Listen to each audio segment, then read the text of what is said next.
মহাত্মা গান্ধীৰ জন্ম ভাৰতৰ কোনখন ৰাজ্যত হৈছিল?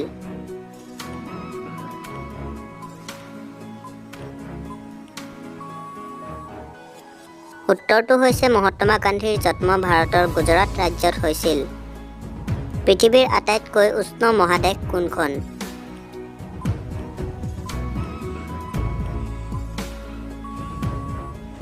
উত্তৰটো হৈছে পৃথিৱীৰ আটাইতকৈ উষ্ণ মহাদেশ আফ্ৰিকা। স্বাধীন ভাৰতবৰ্ষত বৰ্তমানলৈকে কিমানজনক ফাঁচি দিয়া হৈছে?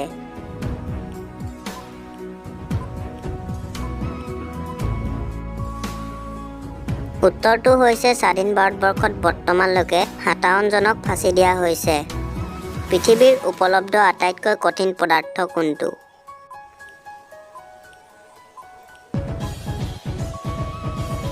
উত্তৰটো হৈছে পৃথিৱীত উপলব্ধ আটাইতকৈ কঠিন পদাৰ্থ হীৰা। বিশ্বৰ ভিতৰত সকলোতকৈ ডাঙৰ ৰেল ষ্টেচনটো কোন দেশত আছে?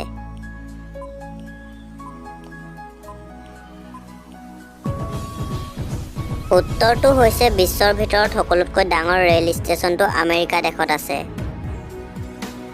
পৃথিৱী দিৱস কোন তাৰিখে পালন কৰা হয়?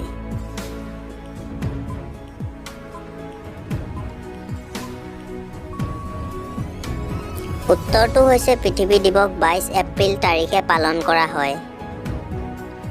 পৃথিৱীৰ সকলোতকৈ ঠাণ্ডা দেশ কোনখন?